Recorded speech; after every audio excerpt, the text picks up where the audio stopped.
Sincero os agradecimentos Sim Mineral, 15 de março de 2012. Aproveitando a ilustre presença de Sua Excelência, deputado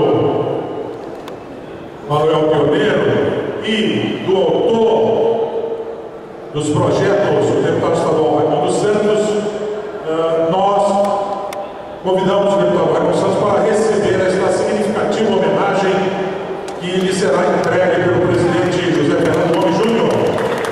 O deputado permanece aqui e vamos ver na placa de homenagem ao deputado Raimundo Santos. O Sindicato das Indústrias Minerais do Estado do Pará homenageia o deputado estadual Raimundo Santos pela autoria dos projetos de criação do Dia Estadual da Mineração e da Frente Parlamentar de Apoio ao Desenvolvimento Sustentável da Mineração. Os nossos sinceros agradecimentos pelo incentivo à indústria mineral. Belém Pará, 15 de março de 2012. Sim Mineral.